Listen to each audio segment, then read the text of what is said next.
Welcome to the Talking Transformation podcast. I'm your podcast host, Peter Ahmad, recording from Cape Town, South Africa, since June 2019. The Talking Transformation podcast provides an open and accessible platform for built environment professionals and interest groups to share their reflections and aspirations relating to the transformation of places and spaces in South Africa. It's intended to be a celebration of the individuals and community groups who are supporting formal and informal processes that are addressing the challenges of South Africa's history and shaping the future of our neighbourhoods and cities. We've visited the issue of land, or rather the access to land, on several occasions in the Talking Transformation podcast. It's well understood that one of apartheid's primary weapons was the denial of access and ownership to property in urban centres around South Africa for non-white groups. The intergenerational impact of that perverse legal arrangement is compounding year on year, and the issue of land remains arguably the most pivotal of the many issues that South Africa is facing. Despite the more than 3 to 4 million housing opportunities afforded via the national housing programs, the need continues to outstrip the demand for land and secure tenure, with associated amenities and infrastructure. Access to finance via the major banks remains a challenge for most households, and the gaps between those who have the benefit of intergenerational inherited property via estates and those who have nothing compounds the challenges further. Nigel Adriaanse has been thinking about and addressing the challenges to access and capacity building in the property field for over a decade. Having worked on several industries as a business development and broad-based black empowerment consultant, he embarked on a career in property, joining the JHI as a property and financial manager, looking after several portfolios in both the Western Cape and Gauteng. Subsequently, Nigel moved to the old Mutual Properties retail division, where he served as financial manager in Gauteng, before moving to the new business development division, helping to develop new opportunities previously uncharted in the South African retail sector. His take on the problems and the practical solutions to solving the property and land challenges in South Africa provides a refreshing take that puts the ball squarely in the court of the individual and forces a change of mindset and approach within the sector. I'd wanted to understand in this episode what the common challenges are as he understands them, and how he suggests we relook at these problems through capacity building initiatives and the objectives of his Enterprise Development Property Fund, or EDPF, as you'll hear it referred to. Nigel has a very clear vision and a refreshing take on many of the issues, and I'm looking forward to testing his thinking and understanding his views in this episode. As always, I hope you enjoy the episode. So it's just gone 4 o'clock on Thursday, the 6th of October, here at Century City, just outside Canal Walk, with Nigel Adriaanse, the founder and chief executive officer of the Enterprise Development Property Fund. Good afternoon, Nigel. How have you been keeping today? Hey, Peter. I'm doing absolutely fantastic. Thank you very much. Thanks so much for taking the time, Nigel, to talk to us on the Talking Transformation podcast today. Wanting to talk about issues of land and property in South Africa, some of the barriers to entry, perpetual challenges that we find ourselves here in South Africa facing. For the benefit of our listeners, tell us a bit about yourself, a bit about the background to the EDPF, what has inspired you in terms of the different innovative platforms that you've put together with the EDPF to bring a better outcome for property and transformation of that particular sector. The Enterprise Development Property Fund was born out of frustration, actually, my own frustration, that of transformation in the property sector. So when I was in corporate back in 2016, I was effectively at the end of my rope where it comes to transformation of the sector. I had explored different opportunities. I had spoken to almost every executive within the property sector, listed companies. I personally was working for one of those listed companies. I was a senior executive, being the senior asset manager of a portfolio of near on 20 billion rand. And one of the things that frustrated me, or in fact the thing that frustrated me the most, was the fact that transformation in the sector was so slow. In 2016, we'd already had democracy for how many years, 20 odd years, and I just felt that nothing was happening in the sector. When I looked around and I investigated the different companies that were doing something within the sector with regard to transformation, the only thing that I found was that companies were doing some skills development stuff, and some enterprise development stuff, but more so in the supplier development. Now, when I think enterprise development within any sector, I think ownership. And if you think of the property sector, what does ownership mean? It means that you're looking at property and who owns the property. And we all know that even today, 30 years into democracy, 28 years, into democracy, we are still faced with a very, very small percentage of black owners in the sector. When I was doing these investigations and I realized that this was a problem in the sector, I decided to jump ship and go on a quest, let's call it that, to transform the sector. I started engaging with the likes of the Property Sector Charter Council, the South African Institute of Black Property Practitioners, government departments, corporates, etc., to talk about how we can transform this very exclusive sector where it excluded the majority of our population. And what I had found was that, like I said, very little being done. So I jumped ship, started the Enterprise Development Property Fund with no money, took my little pension that I had, left behind my big salary that I was earning as a senior asset manager in the listed sector, and decided to go it on my own and help people of color who want to get involved in the property sector. And that's how the Enterprise Development Property Fund was born. The organization is a social impact fund. What that means is that we as an organization in the academy, in our support services and everything else that we do to help communities and individuals, to impact them and to enhance their lifestyle, to help them to build a legacy, to help them to build an asset base from which they can actually live, and possibly even for them to become entrepreneurs who are fully involved and engrossed within the property investment and property development space. So then what we did was we built this academy, and we were using venues all around the country, going from province to province, teaching people about property investment and property development and all sorts of other things. But obviously COVID hit, and we had to then pivot into the digital space.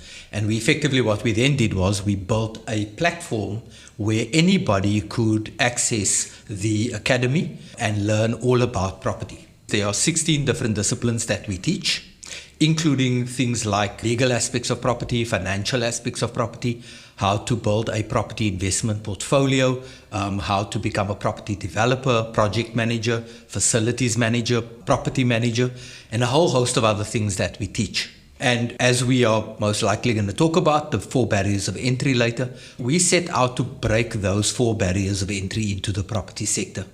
And through this platform, we believe we've been able to do that.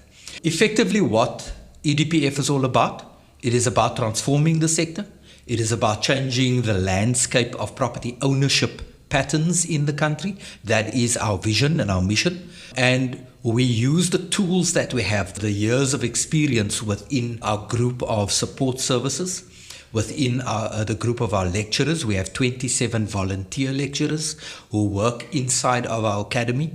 We have 56 different companies now that support the program to give support to our students, and a whole host of other things that we do. We take all of that institutional knowledge, all of that experience, and over a 3-year period, taking hundreds of years of knowledge and squishing all of that into a 3-year education package or incubator package, if you would like, to support these people of color, these black entrepreneurs who want to now get involved in the property sector. So that's who we are, that's what we do. I personally have just over 20 years of experience in property. I've gone through property management, finance, facilities management, asset management, project management. We've built some of the biggest malls in the country. I've managed over 2 million square meters of GLA, whether that be retail, residential, student accommodation, office space, industrial. Literally, I've gone through the entire gambit of the property sector and the built environment. So the experience that I have is vast, but within the collective of support services and the lecturers that we have, we literally have hundreds of years of experience, and we're trying to bring that down to 3 years where we can support these entrepreneurs and help them to become property investors. Let's look at why South Africa struggles with this issue so much as a country. Sure. We know it's an inflammatory issue. We know it's a politically charged issue. We know that manifestos stand or fall on the way that land is framed in those political agendas. Why is it we get it wrong, and what are those roles and responsibilities of each of the different players within the sector, whether it's government, whether it's the private sector, the NGO lobby, etc., etc.? The bottom line is not only political, but also economic will by politicians as well as those who lead the sector. The will to actually act, the will to change, the will to transform and move from a situation where the previously advantaged still control the sector almost 30 years into democracy. I think that is the biggest point, is the will to act. If we were to have the will to act, if our politicians and those in corporate have the will to act, we can, and very quickly, we can change what the property sector looks like. So that's the first thing. The second thing being finance. Obviously, when you want to get involved in the property sector and you want to buy a property, you need money. And unfortunately, over the years, and I can tell you many stories, I speak of experience, where a certain individual would go into a bank and they'd almost immediately be able to get funding. And another individual would go into the bank and they'd never be able to get funding because of the history of our banking sector. We have not changed. The banking sector has not changed, and we are struggling to come to grips with how to finance somebody that has no experience, no asset base, no balance sheet. And how do we finance such an individual or company when our models of funding are still set in the apartheid years? And that's the second part of the problem, is the funding side. The fact that we are so risk averse in this country in terms of how we fund businesses in general, not just property. In America, for example, if you have not failed in business 3 times, then no VC fund will support you. No private equity fund will support you because you do not have the experience in failing. In South Africa, if you fail once, they'll boot you out of the room because they look at you as a failure. We are so risk averse in this country, and we need people who are a lot less risk averse in terms of being able to fund projects, being both in the property space but in the SME space as a whole. There is a lot happening in the SME space, in the tech industry, and you will notice lots of media speaking about how billions of dollars have been spent in Africa, and especially South Africa, within the tech space, because it is sexy. It's something that everybody wants to get involved in. Property is the one thing that more than 90%, in my opinion anyway, and the statistics will hopefully bear me out, more than 90% of wealth in the world has been created off the back of property. And yet, in this country, we are still so risk averse in terms of investing into property opportunities. The risk averseness of our investor community, the banking sector not having changed, and more especially the will to act. Those are the 3 things that hold us back the most.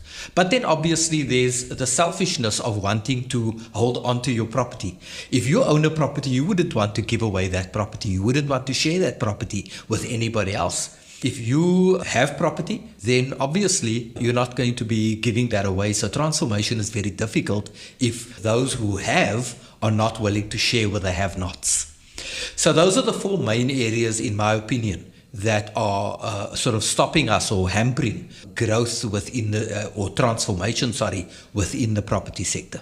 If we come back to this issue of risk, and you talk about the property sector being risk averse, but I suppose a lot of the legislative framework or the legislative debates that have been going on in South Africa recently, expropriation without compensation, etc., these are the things that I guess heighten that perception about risk and pushing those buttons around what works for the markets and what the markets will run away from. Just your take on some of that, sort of the reading of the landscape of this regulatory environment we find ourselves in. I think we're going to be seeing the expropriation bill heading towards the Constitutional Court before too long. But your reading of this and your observations as a practitioner, as somebody who's been keenly observing it, as you say, from 94 to current. My take is that we're doing too little. Expropriation bill, in my opinion, is a bit of a stretch, but if you really read the document itself, you will find there's nothing to fear. And the fact that people attack the legislation in such a negative way is really just smoke and mirrors, in my opinion, from people who don't want to transform. If you really read into the documentation, even when they initially took to Parliament the amendment to Section 25 of the Constitution, when you really look at it and say, what land did they want to take away from people that own land?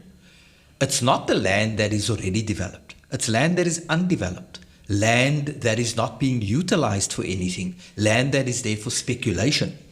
Government land, land that is sitting in the names of government that can be used for a particular purpose, but is sitting there completely useless and unutilized.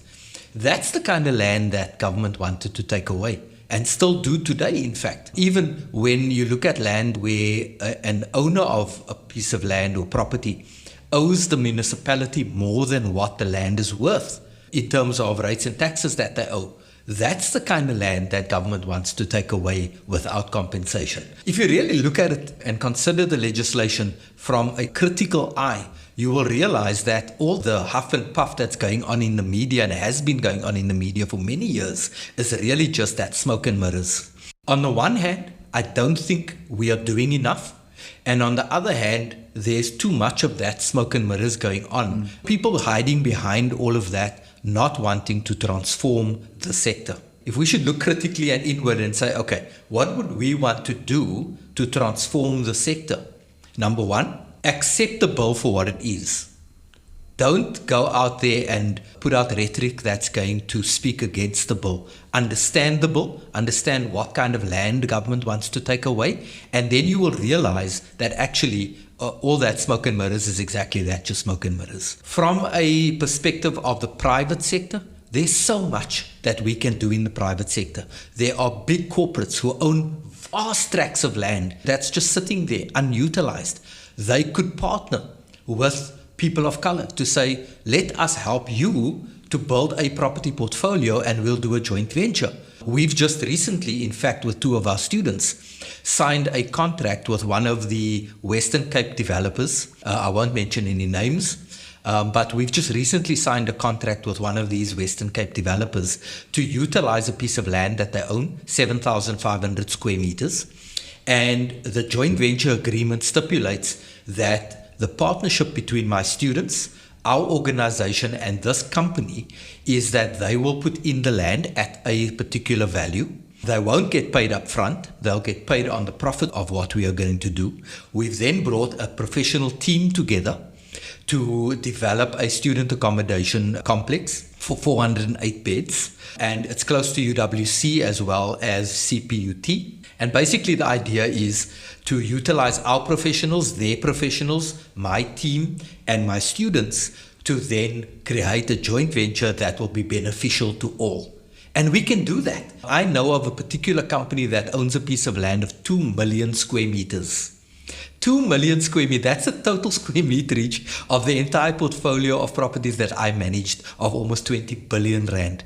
Now this is a vacant piece of land, and we've recently been in discussions where I've recommended that we take that piece of land, we break it up into smaller urban, and then utilize that land for the use of our students and do joint ventures with those students to do student accommodation, residential, retail, social housing, industrial, a massive mixed use development. So I'm waiting for them to get back to me, but that's the kind of thing that corporate can do. With government, the Department of Public Works, which is the biggest landowner in this country, we have proposed to Public Works that we utilize some of their unutilized land, which we all know are vast tracts of lands and unutilized buildings.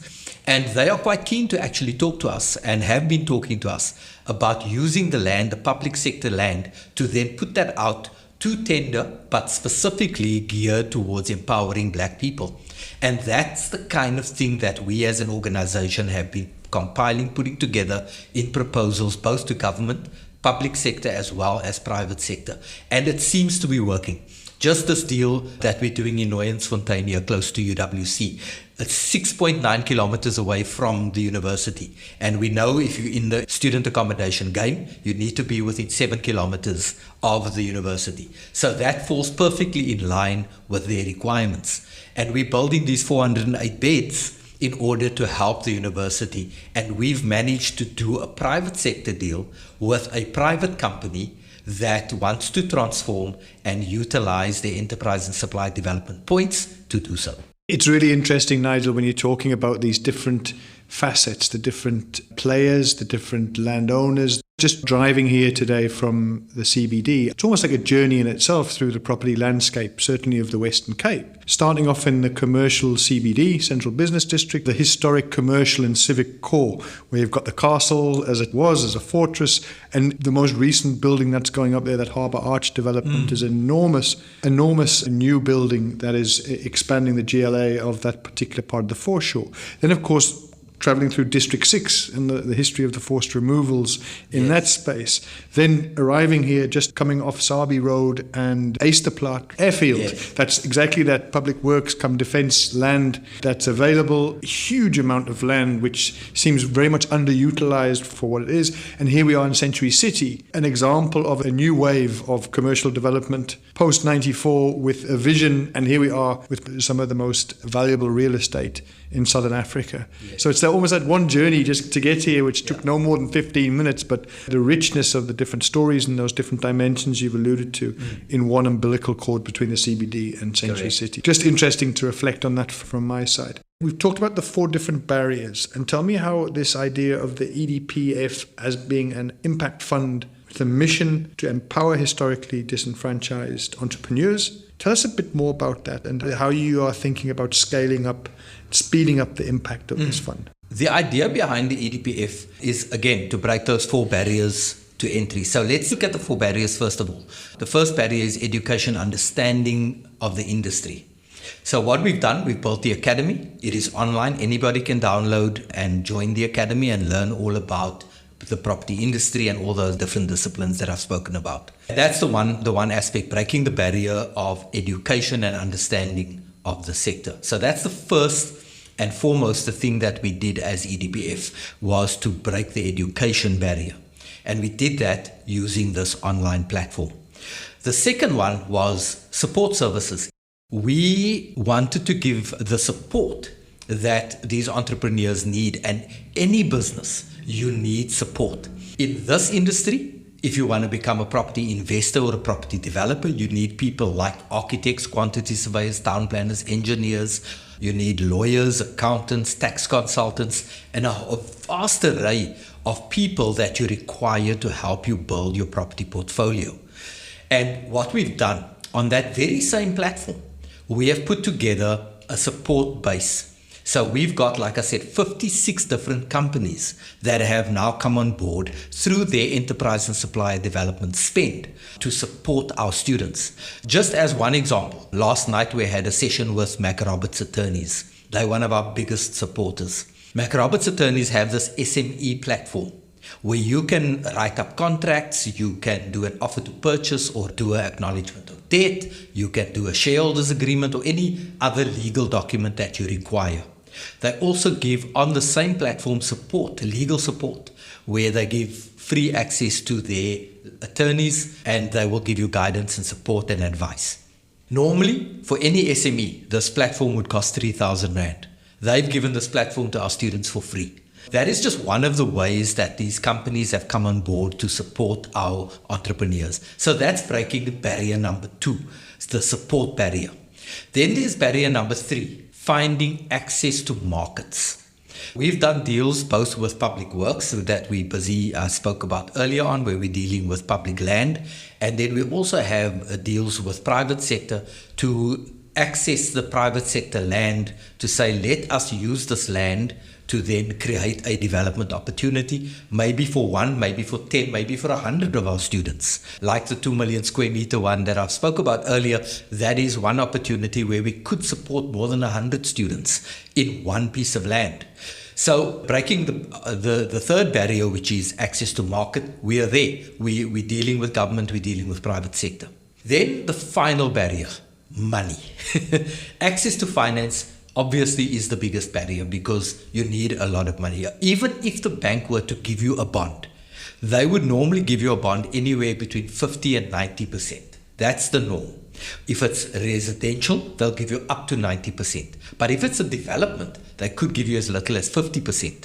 You need to have that access. So what we've done, again, on our platform, we have a bond originator where if you apply to them, you'll be able to access all 57 banks in this country. Most people think there's only 6 or 7 banks, but actually we have a lot more than just 6 or 7 banks in this country.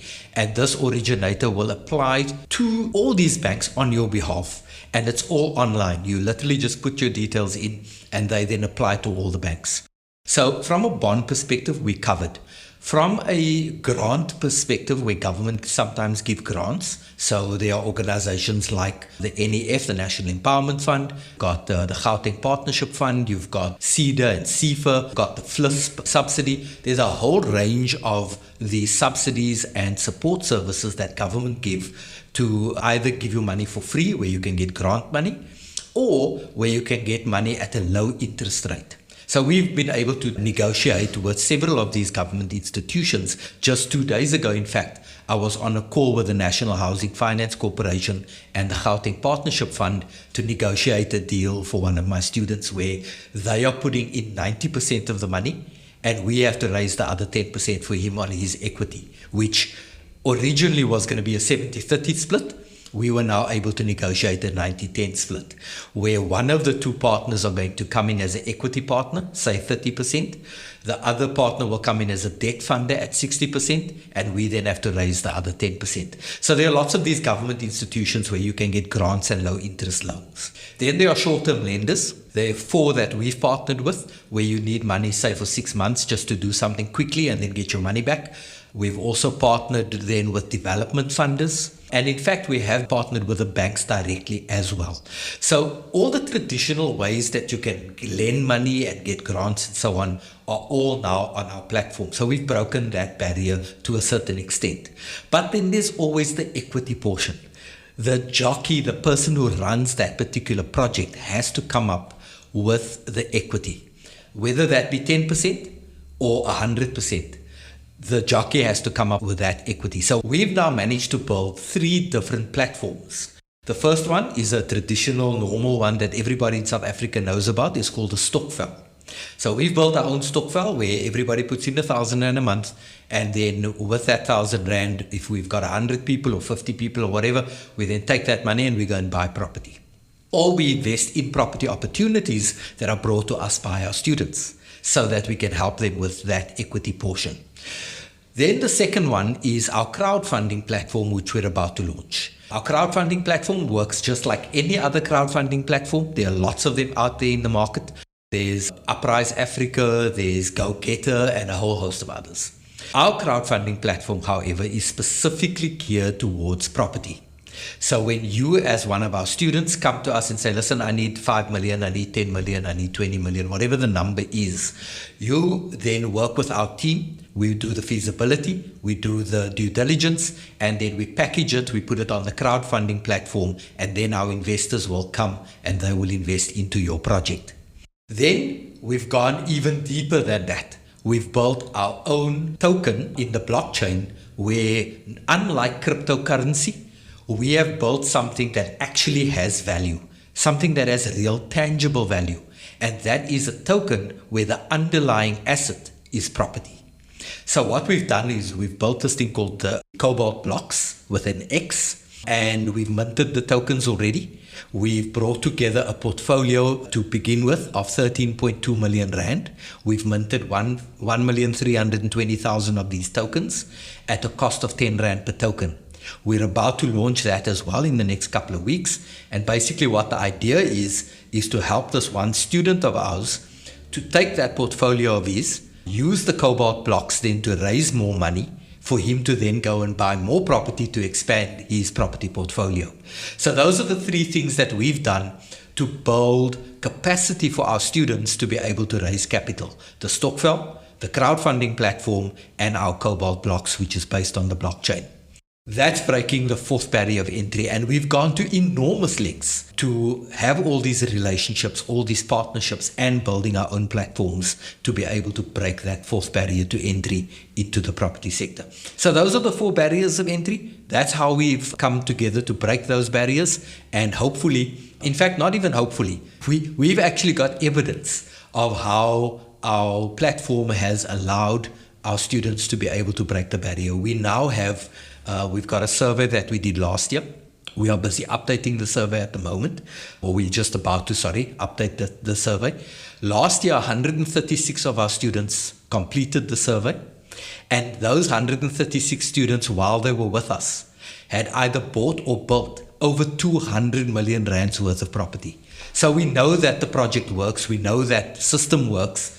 And we've got the evidence to show that taking somebody from knowing nothing or very little to a point where they can purchase property, utilizing our services and the support that we give them in order to then break those four barriers and enter the property sector, we've got 200 million rands worth of evidence to show. And I think that's about it from my side where that's concerned.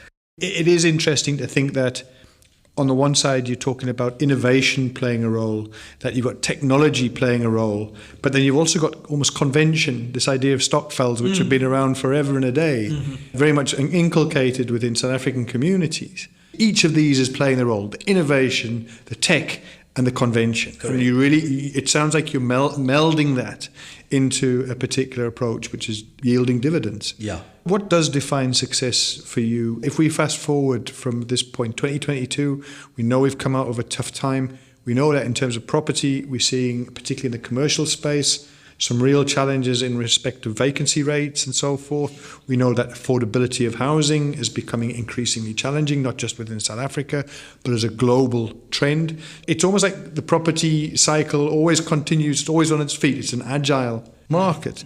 But how do you think, if we think 5 years ahead, in terms of not just the effort and work of EDPF, but more broadly the sector, what do you think would define success in a South African context by 2027, 28, closing out this decade of the 2020s?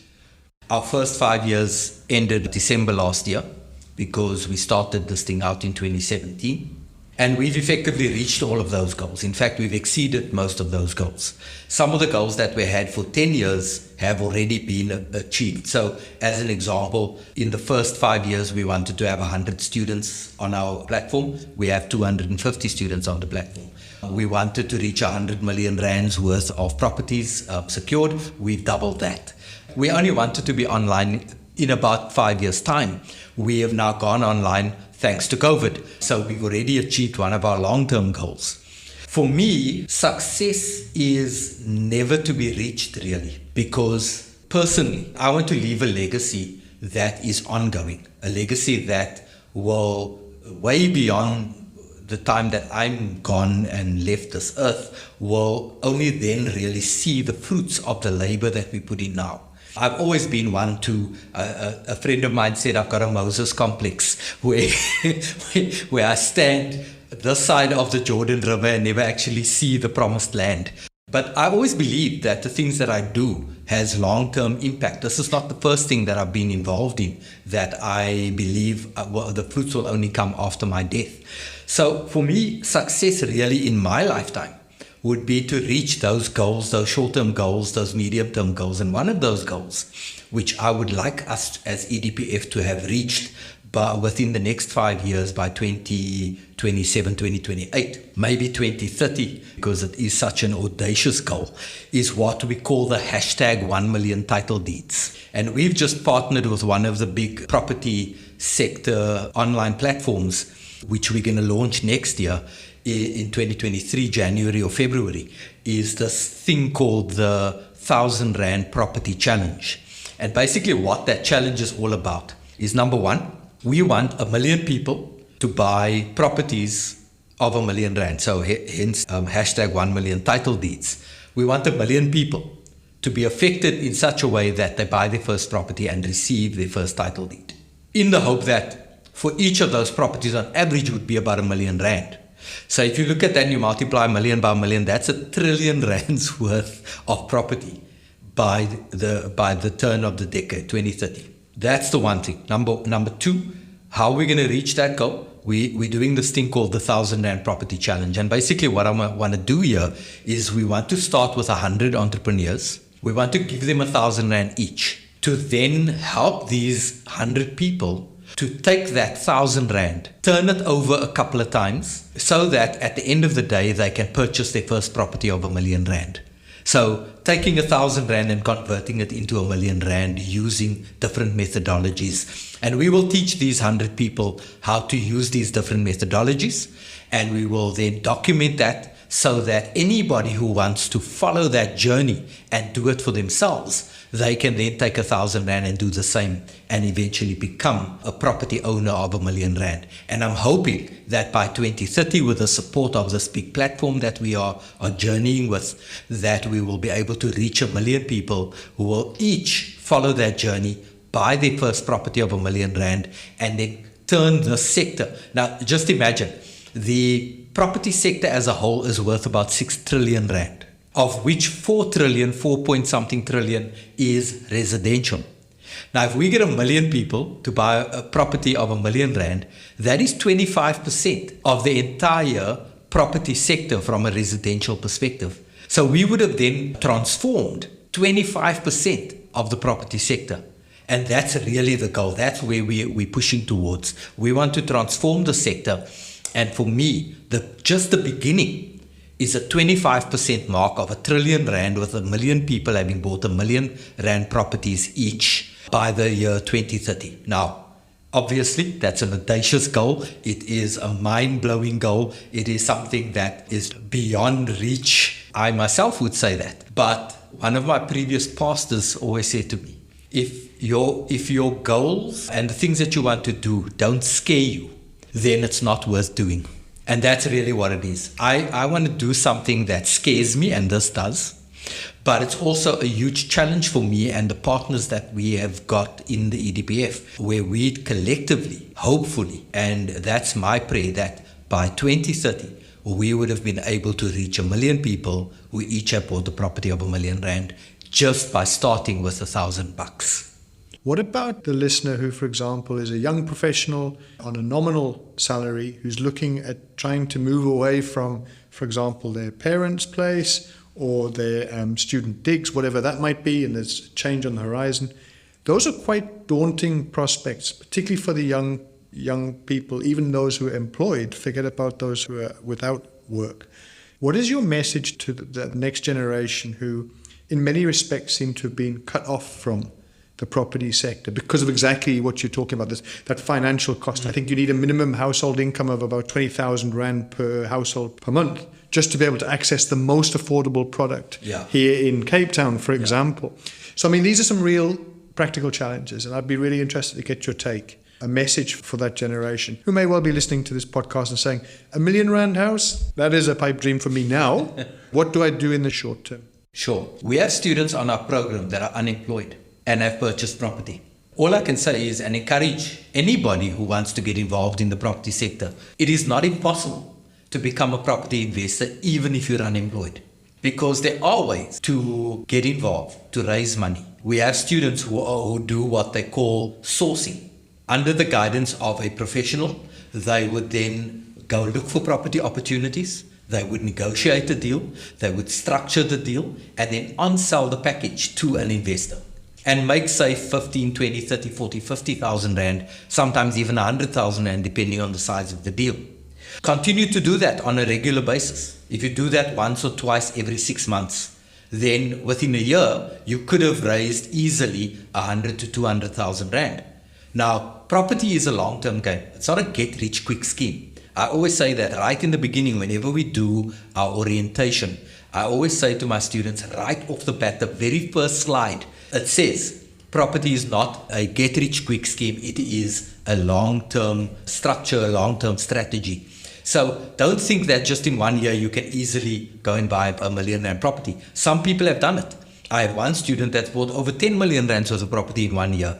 But that was an exceptional case. Normally, people take years to get to that point. So be patient, build slowly, take what you have, leverage what you have, leverage the people you have. There's a thing called other people's money. So using other people's money to buy property. But there's also a thing called other people's time.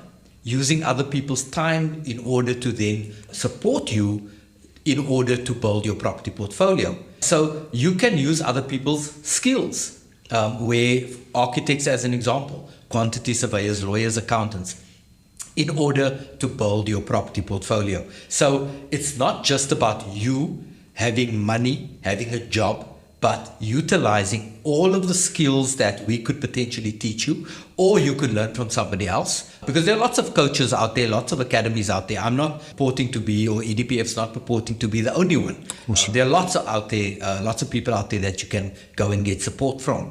But first of all, get yourself educated, put a support team around you, find the money through different means, and even do things like sourcing, where you can build up capital in order to then become a property investor. We just recently did a thing called the Celebrity 50-Day Challenge, as an example. We also, prior to that, did just a normal 50-day challenge, and we're going to do another one quite soon, where we take celebrities in that case, but normal people as well, and we say within 50 days, we can help you start your property portfolio, where you use all the tools at your disposal and all the tools that we can give you to then be able to purchase your first property within 50 days. We've encouraged people to do it. Many people who have gone on the challenge have done it. And those who haven't done it within 50 days were able to do it within a period of a year. Within a year, you can actually start your property portfolio. It doesn't have to be R1 million. It can be a 500,000 rand property. You can leverage the bank. You can leverage your parents. If you don't have the capacity, at least 3 students who have bought property and their parents took surety for them. They had the money to pay for the bond, but because of the income that they had, the bank wouldn't give them the bond they required. But their parents had the ability to stand surety. So there are lots of ways that you can become a property investor. And I will categorically state that it doesn't matter who you are. If you are of the age of being able to sign a contract, you will be able to start a property portfolio. And that's about the only encouragement I can give. Where can people find out more about the work of the EDPF, the Academy, the various initiatives? I know you're very active on the social media space. Where can people find out more? There are lots of ways that you can get hold of us. Like you say, we are very active in social media. We are on all the platforms. Just Google EDPF, E for Edgar, D for Donkey, P for Papa, F for Freddy, or Enterprise Development Property Fund. Or you can just go to our website, edpfpropertyacademy.com or edpf.co.za. There are so many ways you can get hold of us. If none of that works, just Google me, Nigel Adriaanse, and you'll find us. Nigel, can't thank you enough for spending the time this afternoon, taking us through a really inspiring approach to this challenge that we face. As I say, it's overwhelming at times when we look at the challenge of this property in South Africa.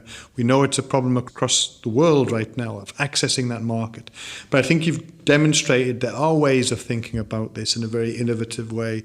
Not all is lost. And I think that ambition that you talk about, the audaciousness, the audacity, and the confidence that you have in conveying your message really, to me, does say that perhaps we should be thinking about this in a very different way, and that what you're bringing to the table through the EDPF is hugely beneficial. Look forward to hearing more about it and look forward to talking to you more about some of these opportunities in due course. But for now, again, I just want to say thank you very much for your time and for sharing your thoughts today. Thank you, Peter. Just one last thought that I have now, and this is the basis of everything we do. We as South Africans need to stop thinking that somebody else is going to do something for us. We need to take responsibility for ourselves, and we need to act, because nobody else is going to do it for you.